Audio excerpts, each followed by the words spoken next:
My dear students, आप सभी का स्वागत है। स्टूडेंट्स, आप लोग बहुत ही ज़्यादा कमेंट कर रहे थे, सर BEDSB 101 का वीडियो लाइए। आपने हिंदी मीडियम करा दिया, प्लीज़ आप इंग्लिश मीडियम भी कराइए। आप लोग बहुत रिक्वेस्ट कर रहे थे। भैया आप लोग जब इतना रिक्वेस्ट करोगे तो क्या मैं आपको कैसा लग रहा था कि आपके लिए नहीं लाऊँगा? जब आप लोग रिक्वेस्ट किए इतना, और वैसे मैंने सोच ही रखा था कि मैं ये करवाऊँगा, बट आप लोग कुछ ज़्यादा ही में कमेंट करने लगे भैया, मैसेज करने लगे, तो फिर मैंने सोचा नहीं भाई, बनाना तो पड़ेगा ही, क्योंकि इसमें बहुत सारे स्टूडेंट्स को ये कोड मिला है और बहुत ज़रूरी है बनाना, स्टूडेंट्स का हेल्प हो जाए। सो स्टूडेंट्स देखिए, ये आपका है वैल्यू एजुकेशन, हिंदी में बोला जाता है मूल्यपरक शिक्षा। सो इसका मोस्ट इम्पोर्टेंट क्वेश्चन आंसर है, और ये मोस्ट इम्पोर्टेंट क्वेश्चन आंसर है। देखिए इस कोड की सच्चाई बताऊं तो ये कोड न्यू कोड है, जो अब तक 2 साल हुए हैं। कितने साल? 2 इयर्स हुए हैं इसके, ठीक है? तो 2 इयर्स 2024 में ही ये लॉन्च हुआ था, जिसमें से अब तक 3 बार एग्जाम हुआ है। क्या? अब तक 3 बार एग्जाम हुआ है। तो ये कोड, ये नहीं सोचिएगा कि बहुत पहले से, नहीं। ये 2-3 साल से ये कोड 2 साल से चल रहे हैं, 3 बार इसका एग्जाम हुआ है। सो आपको ध्यान रखना है, ये कोड जो है बहुत ही स्पेशल कोड है, बहुत कुछ इसमें सीखने को मिलता है, बहुत ही ज़्यादा सीखने को मिलता है, ठीक है? ज़िंदगी कैसे जीना चाहिए, है ना? पढ़ाई का क्या मोल है, शिक्षा का क्या महत्व है, इन सभी चीज़ को इन्होंने कवर किया। बहुत अच्छा है, बहुत मज़ा आया जब मैंने इसको पढ़ा था। बहुत ही मज़ा आया। और इग्नू के जून एग्ज़ाम वाले जो स्टूडेंट्स हैं, जो अभी जून 26 में एग्ज़ाम दे रहे हैं, और जो स्टूडेंट्स दिसंबर 26 में देने वाले हैं, आप दोनों के लिए बहुत ही समझ लो गेम चेंजर ये वीडियो होगा, और ये नोट्स होगा, है ना? और पिछले सेशन में मैंने जो BEDSB 101 का जो वीडियो अपलोड किया था, स्टूडेंट्स 50 के स्टूडेंट्स एटलीस्ट देखें ये वीडियो, आप चेक कर सकते हैं। 49 पॉइंट कुछ व्यूज़ अभी शो हो रहे हैं, बट कुछ ही दिन में आपको ये 50 के दिखेंगे। सो बहुत ही ज़्यादा मुझे प्यार मिला, और यूट्यूब के अंदर में सबसे ज़्यादा हाईएस्ट व्यूज़ हमारा इस कोड में ही हमारा ही है, ठीक? और वैसे भी ये चैनल सबसे आपको परफेक्ट चैनल मिलेगा यूट्यूब के अंदर में। सो ये देख लिए। अब हम लोग क्या करते हैं, अ आप चैनल में न्यू हो तो सबसे पहला आपका कर्तव्य है कि द प्रेम सर चैनल को क्या कीजिए, आप लोग सब्सक्राइब कीजिए। यहाँ पे इग्नू का प्रिपरेशन करवाया जा रहा है आपका, और साथ में आपके एग्जाम के बाद भी आप लोगों के अलग-अलग तरीके से यहाँ पर पढ़ाई करवाए जाएँगे। तो ये चैनल आपके लिए बहुत ही उपयोग होगा। यहाँ सिर्फ इग्नू का ही नहीं, हर तरह का प्रिपरेशन अवेलेबल है। और आप लोग कुछ भी डाउट्स पूछने चाहते हैं तो अब इंस्टा में डायरेक्ट मैसेज कर सकते हैं, ठीक? चलिए, यहाँ से हमारा स्टार्ट है। तो स्टार्ट करने से पहले, समझने से पहले, हम लोगों को ये करना है कि इससे जस्ट पिछले PYQ के एग्जाम का क्वेश्चन पेपर देखना है, जो लेटेस्ट एग्जाम हुआ है BEDSB 101 का लेटेस्ट क्वेश्चन पेपर है, उनको देखेंगे किस प्रकार एग्जाम हुए थे, कैसे क्वेश्चंस आते हैं। तो चलिए हम लोग सबसे पहले वो देखते हैं, देन उसके बाद हम लोग समझेंगे कि ये BEDSB या वैल्यू एजुकेशन क्या होता है। चलिए हम लोग पहले क्वेश्चन पेपर देखते हैं। क्वेश्चन देखिए, ये आपका क्वेश्चन पेपर है BEDSB 101 का, और ये आपका देखिए, ये जो क्वेश्चन पेपर है आपका दिसंबर एग्जाम 2025 का है। मतलब कुछ महीने पहले जो एग्जाम हुआ था उन्हीं का है। और ये जो आपको ध्यान होना चाहिए, इग्नू का जो एग्जाम होता है 2 बार में होता है। इग्नू का एग्जाम साल में 2 बार होता है। 2 सेशन है इनका, जैसे कि एक जो जनवरी सेशन, दूसरा जुलाई सेशन। तो जनवरी में जो स्टूडेंट्स एडमिशन लेते हैं, उनका एग्जाम होता है दिसंबर में, और जो स्टूडेंट जुलाई सेशन में एडमिशन लेते हैं उनका एग्जाम होता है जून में। तो 2 बार होता है। अगर हो सकता है दिसंबर में कोई स्टूडेंट्स का बैक आ गया तो वो जून में भी दे सकते हैं, ठीक? इस तरह से होता है। तो ये आपने देखा, और आप देख लीजिए, आपका ही कोड है वैल्यू, कोड का टाइटल है वैल्यू एजुकेशन। तो इसका जो एग्जाम होगा आपका 3 घंटे का एग्जाम होगा, और इसमें आपको हाईएस्ट मार्क्स, मैक्सिमम मार्क्स कितने मिलेंगे? 100 मिलेंगे, ध्यान देना, ठीक है? 3 आवर्स का एग्जाम होगा और 100 मार्क्स इसमें आपको मिलेंगे। और देखिए, आपके जो क्वेश्चंस है, यहाँ पे टोटल 5 क्वेश्चंस का आपको जवाब देना है। कितने? टोटल 5 क्वेश्चन से क्या करा, आंसर ऑल क्वेश्चन, सभी क्वेश्चंस का जवाब देना है। तो सभी क्वेश्चन में क्या 5 क्वेश्चन है, और जितने भी क्वेश्चन है उन सभी क्वेश्चन का और वाला भी क्वेश्चन है। मतलब कि एक क्वेश्चन नंबर आपका 1 दे दिया है, what are the mileage of Indian society discuss, ठीक है? और दूसरा, अगर ये आप नहीं बना सकते हैं तो आप इसको बना सकते हैं, what do you mean bye democracy in education explain. तो यहाँ पे हर एक क्वेश्चन में आपको एक क्वेश्चन एक्स्ट्रा दिखेगा, है ना, और के रूप में। तो यहाँ पे यही है, अब तक जितना भी क्वेश्चन पेपर आपने देखा क्या था कि वो एक्स्ट्रा क्वेश्चन से, लेकिन उसमें और नहीं ना था, इसमें आपको और देखने को मिलेगा, या तो ये बनाइए या तो ये बनाइए, दोनों में कोई भी बना सकते हैं। क्वेश्चन नंबर आप देखिए 2। क्वेश्चन नंबर 2 आपका ये है, what is sustainable development, why is education important for sustainable development. अब ये क्वेश्चन आपने देखा, और इसमें भी आपको क्या मिल रहा है, और मिल रहा है। और जितने भी क्वेश्चन है स्टूडेंट, सभी क्वेश्चन 20 मार्क्स के अकॉर्डिंग है, ध्यान रखना, क्योंकि 5 क्वेश्चन बनाने हैं, each क्वेश्चन आपके 20 मार्क्स के होंगे। सो चलिए नेक्स्ट क्वेश्चन देखते हैं, और का तो सेकंड का, और what is cultural pluralism in India, explain the challenges of living and culturally pluralistic society। क्या? Pluralistic society. तो क्वेश्चन नंबर हम लोग 3 देखते हैं। क्वेश्चन नंबर 3 है, what are theories of conduct discuss. इसका और देखिए, और क्या है, what do you mean by personality disorders, explain the types of personality disorder. Question number आपके 4 है, what is conflict, explain the reasons for conflict. Questions और देखिए, what is adjustment disorder, explain the strategies to help maladjusted children. Question number 5 है, discuss the different ways and means through which values could be inculcated at home. और देखिए इनका, explain the role of parents and community in value development। सो ये आपके questions हैं, इसी प्रकार आपके एग्जाम में क्वेश्चंस रहेंगे। सो अब हम लोग क्या करेंगे, चलिए समझते हैं अपना BEDSB 101 वैल्यू एजुकेशन को बहुत ही अच्छे तरीके से।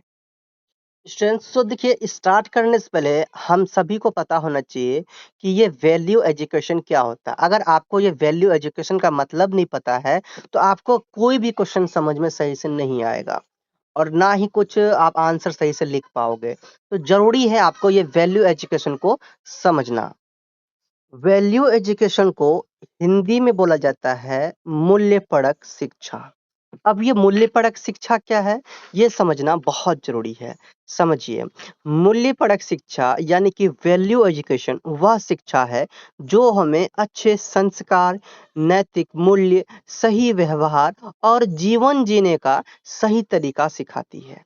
यह केवल किताबों का ही ज्ञान नहीं देती, बल्कि हमें एक अच्छा इंसान बनने में मदद करती है। आपने क्या समझा, जो जो वैल्यू एजुकेशन हम तभी कहलाएंगे, हमारा ये वैल्यू एजुकेशन तभी कहलाएगा जब हम डिसिप्लिन मेंटेन करेंगे, हमारे जो कल्चर के अकॉर्डिंग हमारे संस्कार एंड डिसिप्लिन सही हो, है ना, और हम नैतिक मूल्य के अकॉर्डिंग रहें, है ना, हम अपना बिहेवियर को सही रखें, लाइफ को सही तरीके से जिए, always speak the truth, always speak the truth and respect our elders, और हेल्प, जो लोग हैं, जो जिसको नीड है हेल्प की, उनका हेल्प करना। ठीक, तो और अपना एनवायरनमेंट का भी रक्षा करना, केयर करना, ये हमारा मूल्यपरक शिक्षा होता है।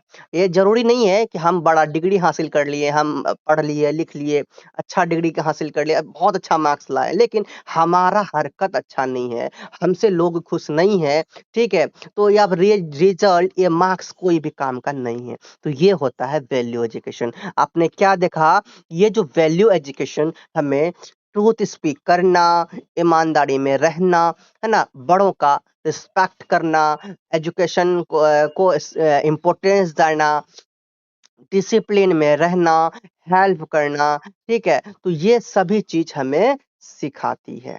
समझ में आ गया? सो वैल्यू एजुकेशन का मतलब समझ गए। अब हम लोग आगे बढ़ते हैं। सबसे पहला क्वेश्चन को देखिए, discuss the relationship between education and value based education, describe the need for value oriented education. यहाँ पे कह रहे हैं कि डिस्कस करना है, जो शिक्षा और मूल्य आधारित शिक्षा जिसे हम लोग वैल्यू एजुकेशन कहते हैं, ये दोनों में क्या अंतर है? वैल्यू एजुकेशन और एजुकेशन, इन दोनों में आखिर क्या अंतर है? इन अंतर को एजुकेशन के अकॉर्डिंग, शिक्षा की आवश्यकता के अकॉर्डिंग आपको वर्णन करना है। तो क्वेश्चन समझ गए, अब हम लोग आंसर को समझने का प्रयास करते हैं। Education is not only about reading books or getting knowledge.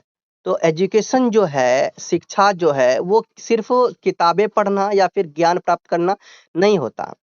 इसका अर्थ होता है it's also about learning good habits and moral values. तो इसका अर्थ होता है अच्छी आदतें और नैतिक मूल्यों को सीखना, मोरल वैल्यूज को सीखना, तभी ये एजुकेशन काम आएगा। समझ में आ गया? And value based education teaches students improve important values like honesty, respect, kindness, responsibility and helping others. तो ये जो मूल्य आधारित शिक्षा है, मूल्यपरक शिक्षा है, ये छात्रों को ईमानदारी, आदर, दयालु, जिम्मेदारी और दूसरों की मदद करने के लिए सिखाती है। समझ में आ गया? और आगे, education and values are connected because knowledge also cannot make a person good। तो आपने क्या देखा? आपने क्या देखा भाई? कि आपने ये देखा कि जो ये एजुकेशन है और वैल्यू बेस्ड एजुकेशन है, तो एजुकेशन और जो वैल्यू है, ये आपस में जुड़े हुए हैं। वैल्यू एजुकेशन और एजुकेशन आपस में जुड़े हुए हैं, क्योंकि इन दोनों का ही जो लक्ष्य होता है वो क्या होता है? स्टूडेंट्स को, विद्यार्थी को, इंसान को अच्छा व्यक्ति बनाना। ठीक है, तो आप समझ में आ गया क्या बनाना इनका लक्ष्य होता है? अच्छा व्यक्ति बनाना। ये सब आपस में जुड़े हुए हैं, ये दोनों क्या है? जुड़े हुए हैं। तो केवल यहाँ पे इनका ये कहना है कि केवल ज्ञान ही किसी व्यक्ति को अच्छा नहीं बना सकता, नॉलेज ही किसी व्यक्ति को गुड पर्सन नहीं बना सकता। समझ में आ गया? आगे,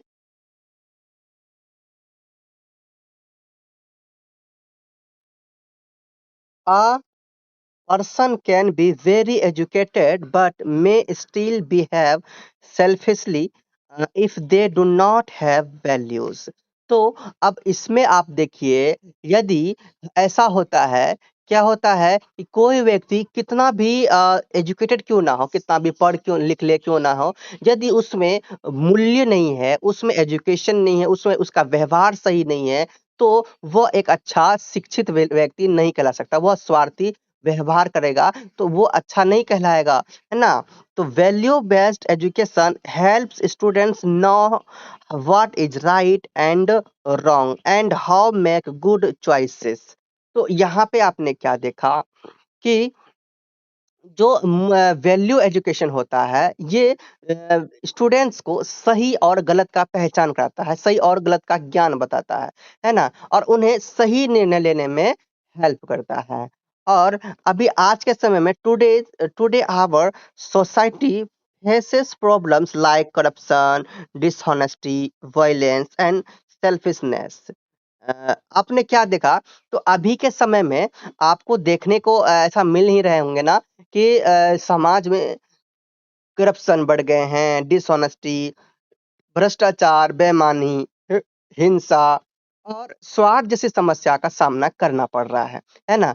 अब बताओ, मान के चलो, if children learn values from the start they will be grow into responsible and moral citizens.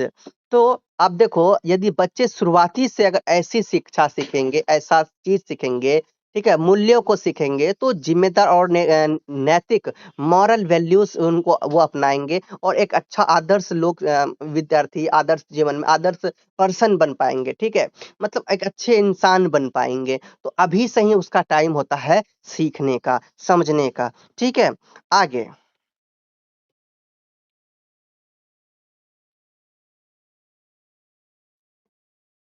आगे है यहाँ पे, value based education also improves patience, self control, cooperation and respect for others. तो ये जो वैल्यू एजुकेशन है, ये मूल्यपरक शिक्षा है, ये क्या करते हैं स्टूडेंट्स? तो ये हमें धैर्य सिखाना, धैर्य रखना, आत्मनियंत्रण करना, है ना, सहयोग करना और दूसरों के प्रति सम्मान जैसे गुण का विकसित करता है, गुणों को सिखाता है। कौन? Value based education. Okay. And teachers and parents can teach these values through the example, stories, and daily activities. Education gives knowledge, but value based education teaches how to use that knowledge for the good of self and society। तो यहाँ आपने क्या देखा? यहाँ आपने क्या देखा? जो शिक्षक हैं और माता पिता हैं, दोनों ना, दोनों स्टूडेंट्स को, दोनों बच्चे को एक वैल्यू एजुकेशन देने के लिए स्टार्टिंग से मेहनत करता है। ठीक है, तो शिक्षक और माता पिता क्या करते हैं, किस किस माध्यम से? स्टोरीज के माध्यम से, डेली एक्टिविटीज के माध्यम से इन मूल्यों को क्या करते हैं, सिखाते हैं।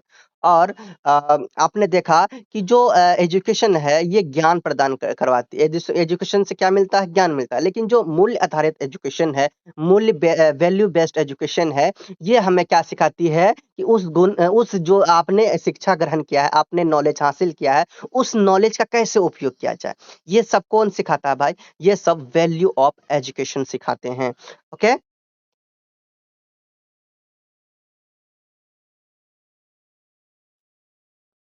Both together help children become balance, responsible and successful in life. तो दोनों मिलकर क्या करते हैं? बच्चों को एक बैलेंस, जिम्मेदार और मतलब रिस्पॉन्सिबल एंड जीवन में सफल बनाने में क्या करते हैं स्टूडेंट्स? सक्सेस होने में मदद करते हैं। तो क्वेश्चन नंबर 1 क्लियर होता है बहुत ही बढ़िया से, बहुत अच्छा अच्छा लग रहा है ना? आप लोगों को मजा आ रहा है, समझ में आ रहा है तो प्लीज कमेंट जरूर करना कि सर मजा आ रहा है। सो क्वेश्चन नंबर आपका 2 है, explain the principles of democracy. तो यहाँ पे क्या कह रहे हैं? डेमोक्रेसी, है ना, क्या? डेमोक्रेसी। तो ये डेमोक्रेसी के बारे में बता रहे हैं कि इनके सिद्धांत हैं, यानी लोकतंत्र के जो सिद्धांत है उनके बारे में व्याख्या करने के लिए कह रहे हैं ना। तो democracy of principle of democracy. तो डेमोक्रेसी के प्रिंसिपल्स के बारे में आपको यहाँ पर चर्चा करना है। चलिए समझते हैं।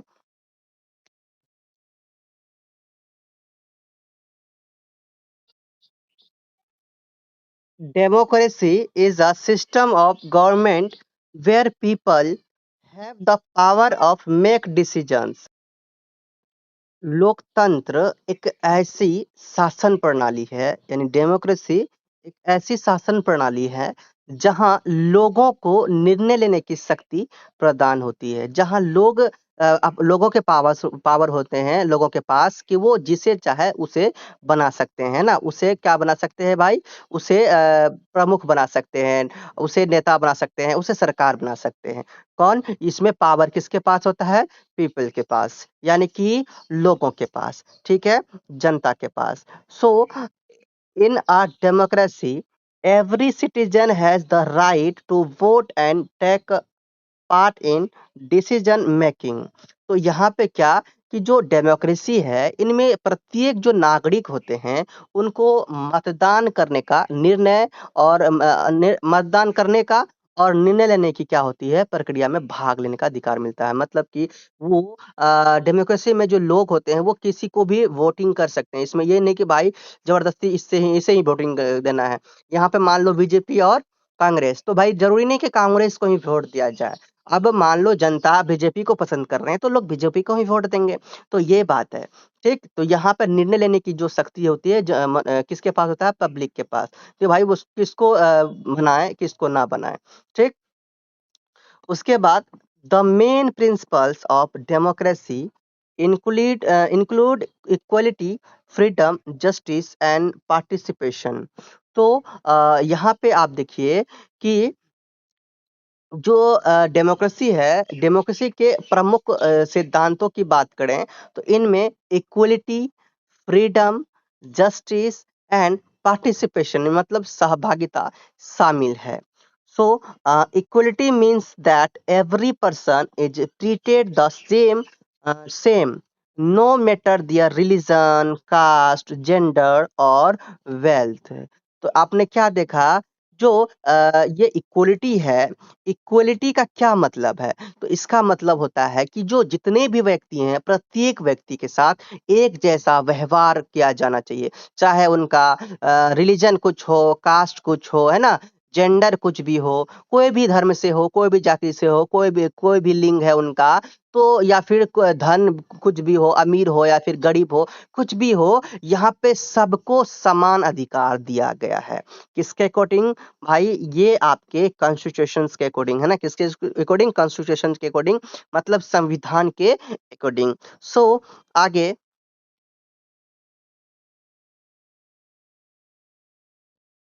freedom allow people to speak, think, and follow their own beliefs, justice, and ensure that everyone is treated fairly and laws are applied equally. Understand? तो यहाँ पे क्या है कि जो स्वतंत्रता जो मिले, स्वतंत्रता लोगों को क्या करने के लिए? बोलने के लिए, सोचने के लिए, अनुसरण करने की क्या करती है? ये जो स्वतंत्रता मतलब आपने नहीं देखा? आपने यहाँ पर क्या देखा? जो फ्रीडम, तो सेकंड हम लोग टॉपिक अभी किससे बात करें? फ्रीडम। तो फ्रीडम क्या करता है भाई? फ्रीडम हमें लोगों से बोलने, सोचने, अनुसरण करने की क्या देती है? अनुमति देती है। ठीक है? or participation means that people are actively involved in voting, discussions, and helping make decisions. Participation का क्या मतलब होता है, ये भी समझिए।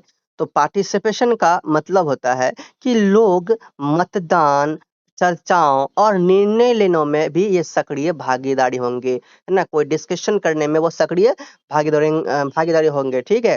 तो ये जरूरी नहीं कि भाई आप कहीं कुछ डिसीजन लेना हो तो वहां वो नहीं जा सकते, कोई भी जा सकते हैं। ठीक। उसके बाद आपका आता है democracy also works on accountability, meaning leaders are responsible for their actions. जो डेमोक्रेसी है वो किस पर काम करता है? डेमोक्रेसी जवाबदेही पर काम करता है। किसके अकॉर्डिंग? जवाबदेही के अकॉर्डिंग, है ना? तो वो रिस्पॉन्सिबल होते हैं हमारे अकॉर्डिंग। वो क्या होता है? रिस्पॉन्सिबल होते हैं, है ना? और इनका अर्थ, जिसका अर्थ होता है क्या? कि नेता, है ना? नेता जो है कि जो भी कार्य करे वो उनके लिए वो रिस्पॉन्सिबल हो, जिम्मेदार हो। आगे देखिए।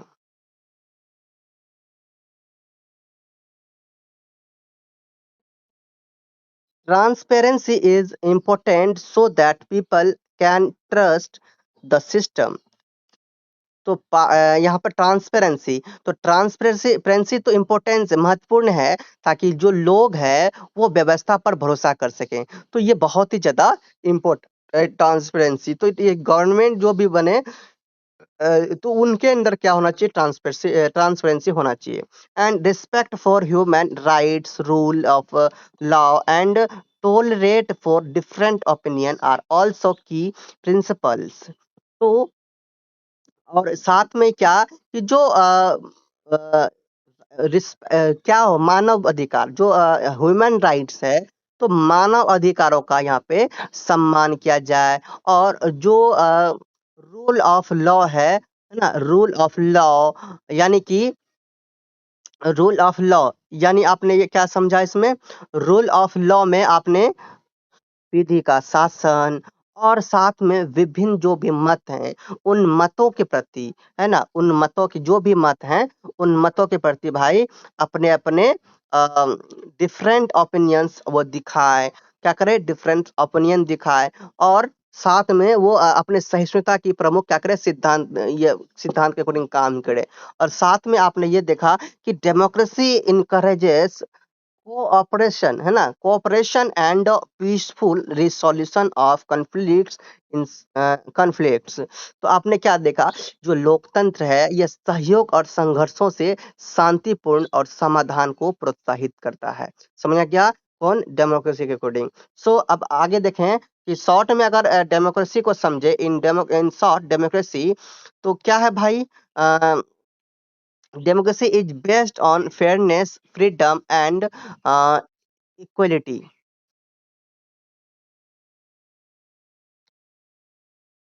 Understand? And it gives every citizen's voice and ensures that the decision benefits society as whole. By following these principles, democracy creates a society that is fair, peaceful, and just for everyone.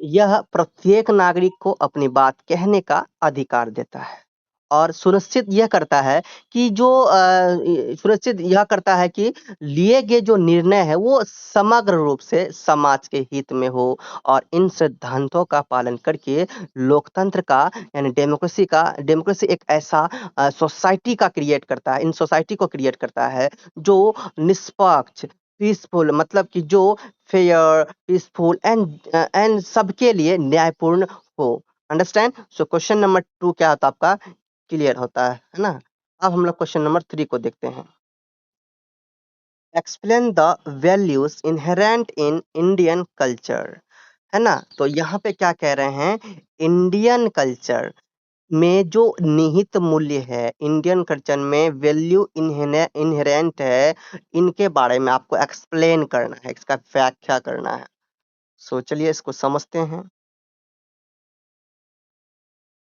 Indian culture is very rich and full of moral and spiritual values. जो भारतीय संस्कृति वो अत्यंत ही समृद्ध और नैतिक एवं आध्यात्मिक मूल्यों से परिपूर्ण है and from childhood people are taught to respect elders, parents, teachers, and society.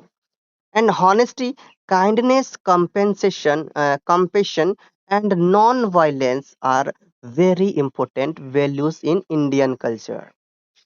समझ में तो आता ही होगा so family bonds are also strong and helping family and others is encouraged cooperation sharing and tolerate for different people are considered good and Indian culture teaches self discipline and truthness and patience and festivals, stories, and religious rituals teach moral lessons and social harmony. Spiritual values like meditation, self control, and understanding right and wrong are also emphasized. And India is known for unity of diversity, which means people respect different religions and language and traditions. These values guide a person to lead person to lead good life.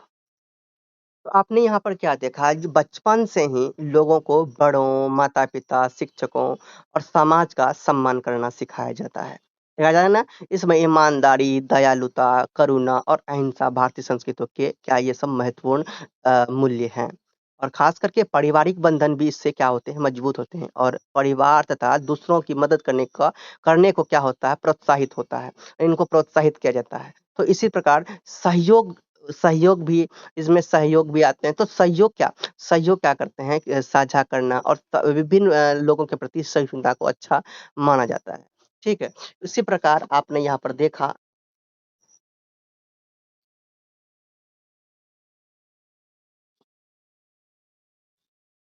जो India है उनको unity of diversity के नाम से जाना जाता है यानी कि भारत विविधता में एकता के लिए जाना जाता है जिसका क्या मतलब होता है जिसका मतलब होता है लोग विभिन्न धर्मों भाषाओं और परंपराओं का सम्मान करते हैं ये मूल्य एक व्यक्ति को सही जीवन जीने में मार्गदर्शन करते हैं है ना और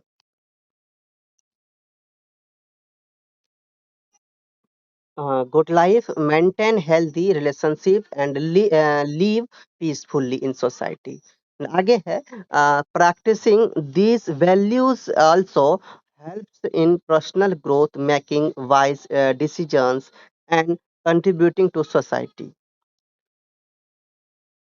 इन मूल्यों का पालन करने से जो व्यक्ति है व्यक्तिगत विकास होता है व्यक्ति का विवेकपूर्ण निर्णय लेने और समाज में योगदान देने से ये क्या होते हैं मदद मिलते हैं ठीक है और ये विकास को बढ़ावा देता है शांति से लोग आगे बढ़ते हैं समाज में उन्नति होता है And in short, Indian culture is not only about traditions but also about learning how to live ethically, respect the others, and build a um, harmonious society. Children learn these values through stories, festival, and guidance from elders.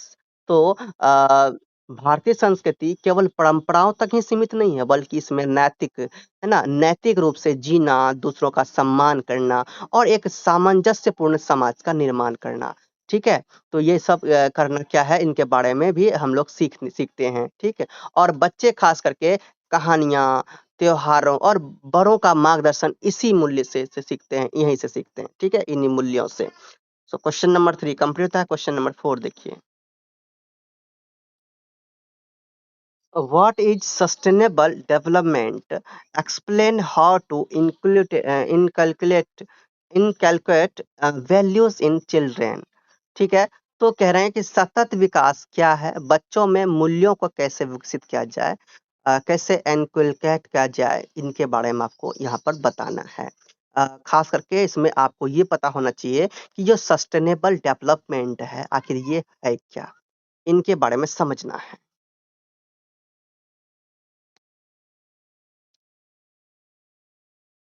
Sustainable development means होता है ऐसा development जो present generation की need को पूरा करे, लेकिन जो फ्यूचर है, फ्यूचर को भी देखे।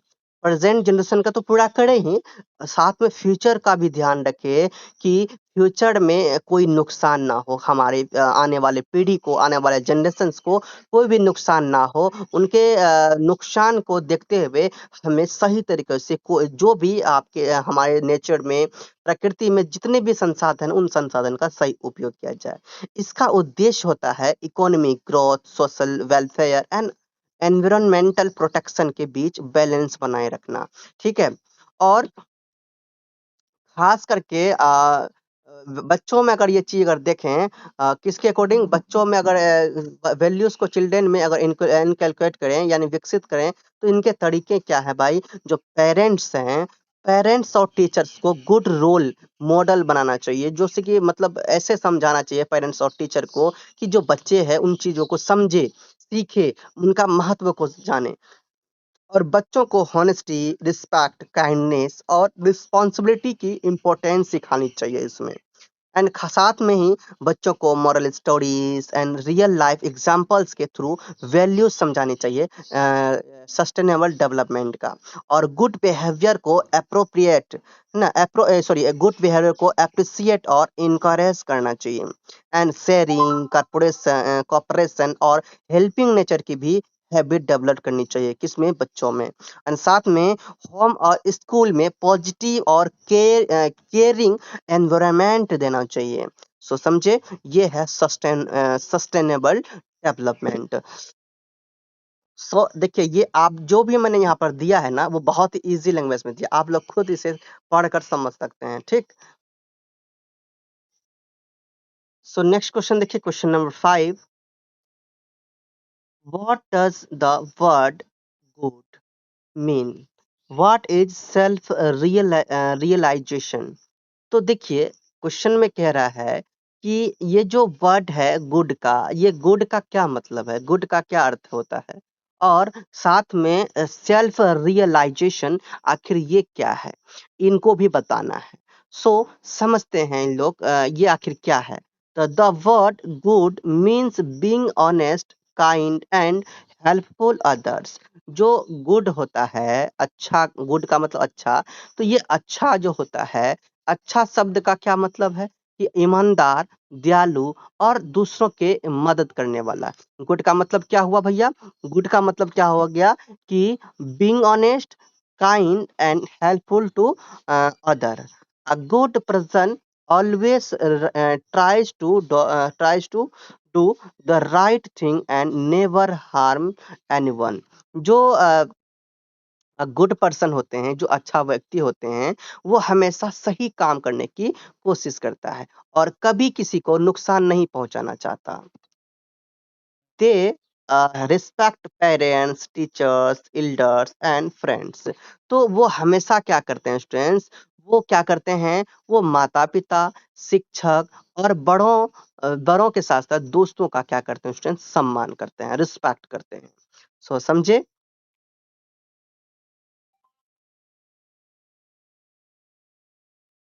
Being good also means sharing with others, helping those in need, being responsible and following rules in daily life. तो आपने क्या देखा कि जो अच्छा होने का जो अर्थ है, अच्छा होने का जो मतलब है वो क्या है कि दूसरों के साथ बांटना, जरूरतमंद की मदद करना और जिम्मेदार होना, और दैनिक जीवन में क्या नियमों का क्या करना स्टूडेंट्स, डेली लाइफ नियमों का, रूल्स का पालन करना। अ good person is polite, caring and fair and tries to make life better for everyone around them. Goodness goodness helps person live peacefully in society and build strong relationship with family, friends and community. People trust and respect those who behave well and follow moral values. Self realization means knowing yourself deeply. तो आपने क्या देखा, self realisation का क्या मतलब हुआ कि knowledge, नोविंग your self deeply, मतलब कि किसी भी चीज को गहराई से जानना। It is understanding your tough thoughts.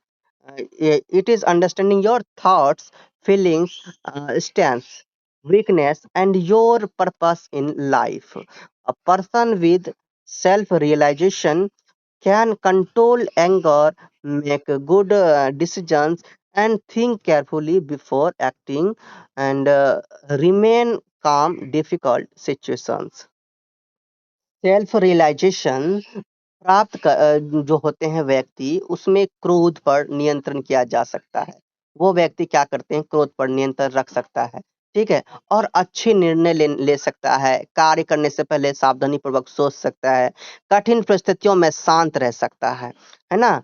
उसके बाद self realization helps a person understand what is right and wrong for them, and also teaches them to think about others while enacting responsibility. जो सेल्फ रियलाइजेशन है, self realisation है, तो self realisation व्यक्ति को क्या करते हैं, समझने में मदद करते हैं, किसी भी चीज को वो अच्छा से समझ पाते हैं, है ना। और उसके अंदर बुद्धि होता है, विवेक होता है ना, एक दूसरे को मदद करते हैं, एंड क्या सही है क्या गलत है ये सब उनको समझ में आता है। A person who is both good and self-aware can live a meaningful life, behave responsibly, and contribute positively to their family, society, and the world. Question number 5 complete होता है। क्वेश्चन नंबर 6 देखिए। क्वेश्चन नंबर 6 में है, what are personality traits, explain the types of personality disorder. जो व्यक्तित्व है, जो personality है, तो ये पर्सनालिटी ट्रेट ये क्या है, और एक्सप्लेन करना है क्या भैया, एक्सप्लेन करना है इनके टाइप्स को, क्या, पर्सनालिटी डिसऑर्डर। तो मतलब कि जो व्यक्तित्व के जो विकार हैं, इन विकारों के बारे में आपको व्याख्या करना है।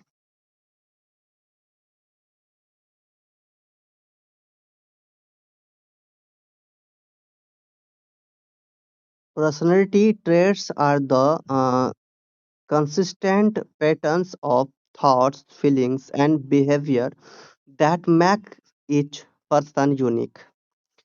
जो स्टूडेंट्स, जो व्यक्ति में व्यक्तित्व के जो लक्षण होते हैं, विचारों, भावना और व्यवहारों के स्थिर प्रतिरूप होते हैं, जो प्रत्येक व्यक्ति को अद्वितीय बनाते हैं, एक अलग सा, एक यूनिक पर्सन बनाते हैं। These traits influence how a person react to situations and interacts with others. ये लक्षण इस बात को प्रभावित करते हैं कि कोई भी व्यक्ति परिस्थितियों पर कैसे प्रतिक्रिया करता है और दूसरों के साथ कैसे व्यवहार करता है।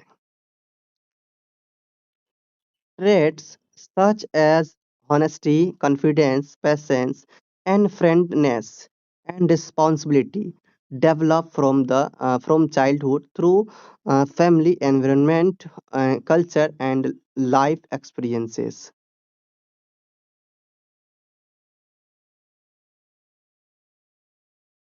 When these traits become rigid, unhealthy, and cause problems in daily life, they are called personality disorder. Personality disorder affect a person's thinking, emotion, control, and relationships. ये पर्सनैलिटी डिसऑर्डर्स जो होते हैं, ये किसी व्यक्ति के सोचने के तरीके, भावनात्मक नियंत्रण और रिलेशंस को प्रभावित करते हैं। ठीक है, रिलेशनशिप को क्या करते हैं, प्रभावित करते हैं। There are different types of personality disorder. तो यहाँ पे आप देख सकते हैं अलग-अलग प्रकार के क्या क्या कहते हैं, डिफरेंट टाइप्स के क्या है, पर्सनैलिटी डिसऑर्डर्स आप देख सकते हैं। जैसे कि आप लोग नीचे देखेंगे, एंटी सोशल पर्सनैलिटी डिसऑर्डर। तो ये क्या है? ये तब देखा जाता है जब कोई व्यक्ति नियमों की अनदेखी करता है और दूसरों के प्रति उदासीन भावना रखता है। समझ में आ गया? दूसरों के प्रति क्या रखता है? उदासीन भावना। ठीक? समझ में आ रहा है? तो ये क्या है आपका? Anti social personality disorder. फिर आगे आप लोग देखेंगे पैरानॉइड पर्सनैलिटी डिसऑर्डर। तो ये क्या? तो ये भाई पैरानॉइड पर्सनैलिटी डिसऑर्डर जो है कि इसमें क्या होते हैं, ये लोगों के प्रति क्या करते हैं, बराबर लगातार क्या करते हैं, संदेह पर संदेश करते रहते हैं और इसमें अविश्वास, किसी पर विश्वास शामिल नहीं होता है। ठीक? और आगे देखते हैं।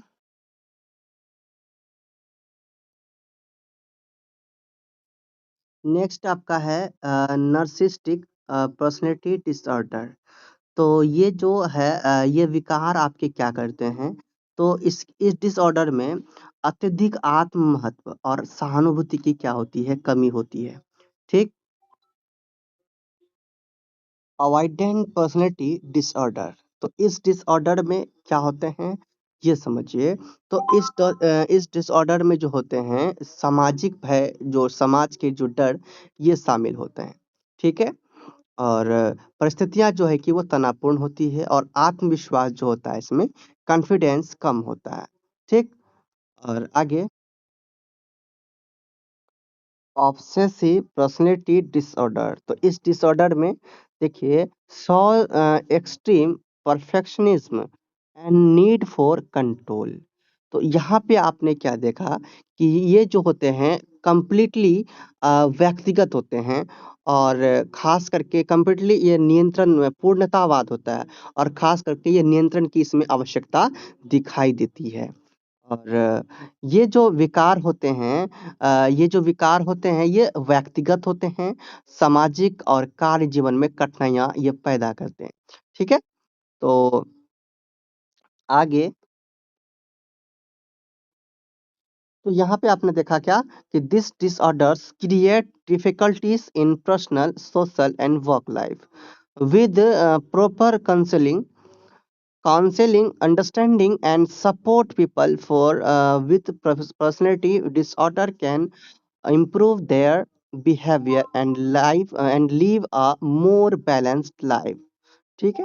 तो ये तो यहाँ पे आपने क्या देखा स्टूडेंट्स कि ये जो डिसऑर्डर है वो व्यक्तिगत, सामाजिक और कार्य जीवन में कठिनाइयां पैदा करते हैं और ये उचित परामर्श, समझ और समर्थन में भी ये जो व्यक्तित्व विकार से ग्रस्त लोग और अपने जीवन में ये क्या करते हैं, सुधार लाते हैं। तो ये था। अब क्वेश्चन नंबर आपका देखिए 7। क्वेश्चन नंबर 7 में है व्हाट इज सोशलाइजेशन। सोशलाइजेशन क्या है, यानी सामाजिकरण क्या है। Discuss the role of family and peers in socialization. तो इसमें परिवार और साथियों की क्या भूमिका है, इस पर चर्चा करें। सो समझिए, socialization is the a lifelong process through which individuals learn the values, norms, behavior and culture of society। जो सोशलाइजेशन है, ये एक आजीवन चलने वाली क्या है स्टूडेंट्स प्रक्रिया है, जिसके माध्यम से व्यक्ति समाज के मूल्यों, वहाँ के मानदंडों यानी कि नॉर्म्स, वैल्यूज एंड वहाँ के बिहेवियर, व्यवहार और कल्चर को क्या करते हैं स्टूडेंट्स, सीखते हैं। It helps a person understand how to behave and interact with others. So यह व्यक्ति को दूसरे के साथ क्या करता है, व्यवहार करने और बातचीत करने का सही तरीका समझाता है और सिखाता है। Socialization beings at birth and continues throughout life. Family plays the most important role in early socialization. Parents teach children basic values such as honesty, discipline, respect, and cooperation। क्योंकि फैमिली जो है, फैमिली का बहुत ही ज़्यादा यहाँ पे important role होता है सोशलाइज़ेशन में। सबसे पहला अर्ली सोशलाइज़ेशन में सबसे इम्पोर्टेंट रोल होता है फैमिली का, क्योंकि स्टूडेंट्स बच्चे जो भी सीखते हैं सबसे पहले फैमिली से ही सीखते हैं। ओके। एंड जैसे मान लो कि रिस्पेक्ट करना, है ना, ईमानदारी से रहना, सम्मान करना, ये सब सबसे पहले माता पिता से ही सीखते हैं बेसिक रूप से। और आगे, family help children learns language, habit, manners and emotional control. तो परिवार क्या करते हैं, बच्चों को भाषा, आदतें, शिष्टाचार और भावनात्मक तरीके से नियंत्रण करने की चीज़ें को ये सिखाते हैं कि क्या सच्चा है, क्या अच्छा है, क्या सही है, क्या गलत है, तो ये सब। And a supportive family environment shapes a children's personality and moral development। And peers also, peer मतलब जो सहपाठी, जो दोस्त होते हैं, तो दोस्त भी क्या करते हैं, सिग्निफिकेंस रोल निभाते हैं, specially during childhood and adolescence. तो खास करके जो एडोलसेंस हैं और चाइल्डहुड है, इसमें दोस्त का बहुत अच्छा रोल होता है। कभी-कभी दोस्त बहुत अच्छे मिल जाते हैं, कभी-कभी दोस्त खराब भी मिल जाते हैं, है कि नहीं? तो भाई हमें अच्छे दोस्ती करवाना है, ना कि खराब। तो friends helps individuals learn sharing, team work, leadership and independence. Peer group in influence attitudes, interest, behavior and social skills। Through interactions with peers, children learn adjustment, comparison and cooperation. Both family and peers together help individuals become confident and socially responsible. Proper socialization helps in building good character, social harmony, and responsible citizenship। Question number 7 complete होता है। Question number 8 को देखिए। Explain the role of parents in value inculcation। Parents play a vital role in value inculcation because they are the first and most influential teachers in a child life। तो देखिए, आपने question पहले देखा, question में क्या कह रहे हैं, जो ये मूल्यों के जो संचार होते हैं, वैल्यू इनकलकेशन, तो ये क्या होते हैं स्टूडेंट्स, ये समझिए। ये क्या होते हैं, ये सॉरी, इनके अकॉर्डिंग जो है कि माता-पिता की क्या भूमिका होती है, ठीक है? पेरेंट्स का क्या रोल होता है वैल्यू इनकलकेशन के अकॉर्डिंग। सो आप देखे होंगे बच्चों के जीवन में जो मूल्य है, वैल्यू है, इनका विकास करने में माता-पिता खास करके बहुत ही अधिक भूमिका भूमिका निभाते हैं, वाइटल रोल निभाते हैं, ठीक है? क्योंकि वे पहले और सबसे प्रभावशाली, सबसे पहला शिक्षक कौन होते हैं? माता-पिता बच्चे के।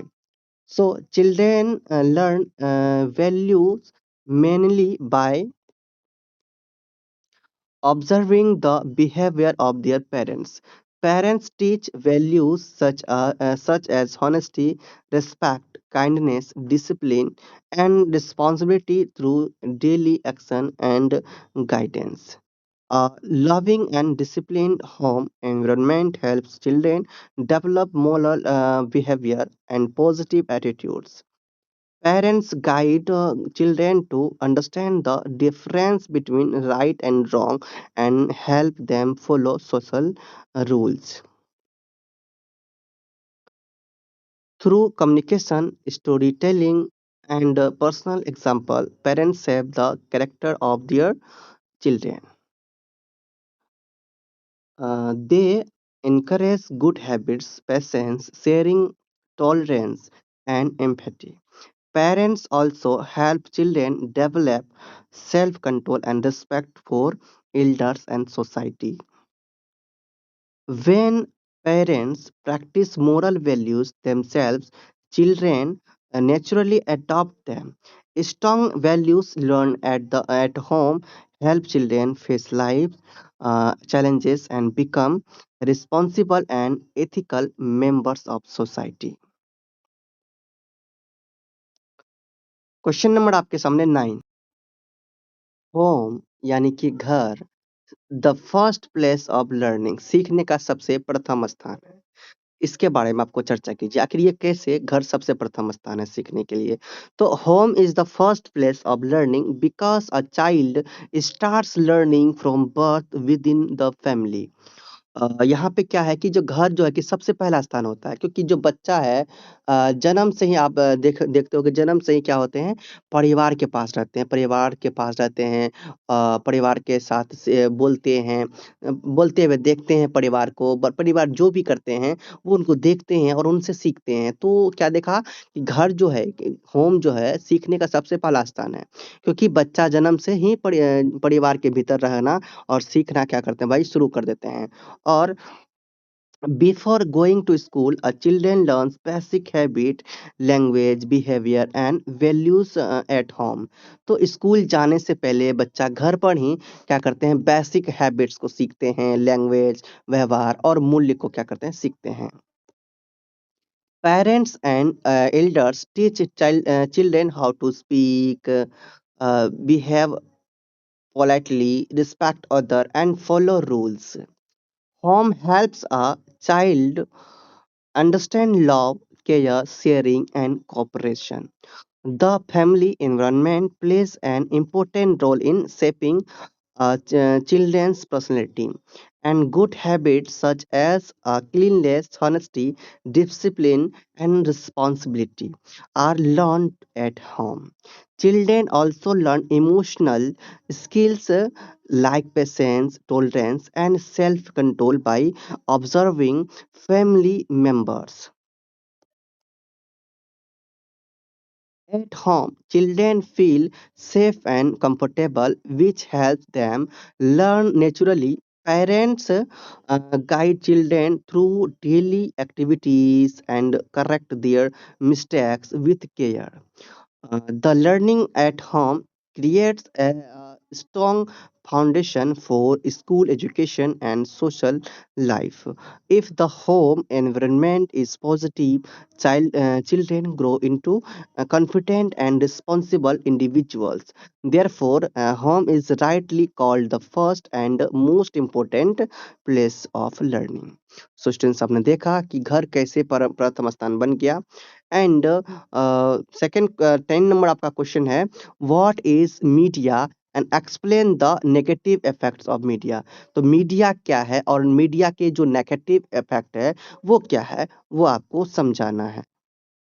So media refers to different means of communication such as television, newspaper, different means क्या देखें communication such as television, newspaper, radio, internet and social media that provides information uh, information entertainment to people. तो media देखिए अलग-अलग तरीके से हमें क्या करते हैं स्टूडेंट्स दिखाते हैं, है ना? इन्फॉर्मेशन देते हैं, क्या करते हैं कम्युनिकेशन करते हैं अलग-अलग तरीके से जैसे कि टेलीविज़न से, न्यूज़पेपर से, रेडियो से, इंटरनेट एंड सोशल मीडिया के थ्रू हमें क्या करते हैं इन्फॉर्मेशन को प्रोवाइड करते हैं। कौन? मीडिया। तो ये होता है आपका मीडिया, ठीक है? और media play an important role in modern society. तो मीडिया क्या प्ले करते हैं इम्पोर्टेंट रोल मॉडर्न सोसाइटी में, but it also has several negative effects. लेकिन कुछ हद तक इसके नेगेटिव इफेक्ट भी देखने को मिलते हैं। Excessive use of media can waste time and reduce productivity specially among children and youth. Violent and inappropriate content can negatively influence behavior and thinking. Social media can create addiction and reduce face-to-face interaction with family and friends. Media often promotes unrealistic unrealistic standards of beauty and success, which can lead to stress, anxiety and law self confidence. Law self confidence. फिर से देखिए media often promotes unrealistic standards of beauty and success, which can lead to stress, anxiety and low self confidence. Media क्या करता है अक्सर सुंदरता सफलता के अवास्तविक मानकों को बढ़ावा देता है, जिससे तनाव चिंता और आत्मविश्वास में क्या आती है स्टूडेंट्स कमी आ जाती है। और चिल्ड्रेंस चिल्ड्रेन में imitate negative behavior shown in movies and online content। बच्चे फ़िल्मों और ऑनलाइन सामग्री में दिखाए गए नकारात्मक यानी नेगेटिव व्यवहार की नकल कर सकते हैं, है कि नहीं? ऐसा भी देखने को मिलता है। And fake news and misleading information can confuse people and spread fear और हेट्रेड। खास करके जो फेक न्यूज़ है और मिसलीडिंग इन्फॉर्मेशन यानी कि भ्रामक करने वाली जानकारी ये लोगों को भ्रमित कर सकती है और भय में और घृणा इससे फैला सकता है, भय में भी डाल सकता है, डर पैदा कर सकता है और घृणा फैल सकती है इससे। Overuse of media can also affect physical and mental health, such as eye strain, lack of sleep, and poor concentration। तो मीडिया का अत्यधिक उपयोग शारीरिक और मानसिक स्वास्थ्य को प्रभावित करता है, जैसे कि आंखों में तनाव, नींद में कमी और एकाग्रता में कमी। Therefore, media should be used carefully and responsibly। तो इसलिए आप क्या कह सकते हैं कि जो मीडिया है उनका उपयोग जो है कि सावधानी पूर्वक हमें करना चाहिए और जिम्मेदारी के तौर पर करना चाहिए। सो स्टूडेंट्स हम लोगों ने 10 क्वेश्चंस कंप्लीट किया बहुत अच्छे से समझे। अब देखिए नेक्स्ट जो ये हमारा पार्ट 1 रहेगा। अब हम लोग नेक्स्ट पार्ट फिर से देखिए देखेंगे। हम नेक्स्ट पार्ट आप लोगों के लिए फिर से लाएँगे जिसमें मैं आपको 11 के बाद जितने भी नेक्स्ट क्वेश्चन बचे हुए हैं, सभी नेक्स्ट क्वेश्चन को मैं आप लोगों को करवाऊँगा। सो इस वीडियो में इतना ही रखते हैं, नेक्स्ट वीडियो में आगे बढ़ेंगे और तब तक आप मेरा वेट कीजिएगा। देखते हैं आप में से कितने स्टूडेंट्स वेट करते हैं। तो आपने अगर पूरा वीडियो वॉच किया है तो आप लोग एक कमेंट डालिएगा वेटिंग। तो मैं देखूँगा बहुत ज़्यादा अगर वेटिंग लिखा हो तो मैं आप लोगों के लिए सेकंड पार्ट भी लेके आऊँगा। ये समझ लो फर्स्ट पार्ट है। सो स्टूडेंट्स मिलते हैं नेक्स्ट वीडियो में, तब तक के लिए बाय। और ये पीडीएफ आप लोग परचेज़ कर लीजिए, जिसको भी करना है तब तक प्रिपरेशन कीजिए, पीडीएफ परचेज़ करके। मिलते हैं नेक्स्ट वीडियो में, तब तक के लिए बाय। जय इंस्पिरेशन बोलिए प्रेम से रहो, प्रेम से बोलो। Don't forget to subscribe and all the best.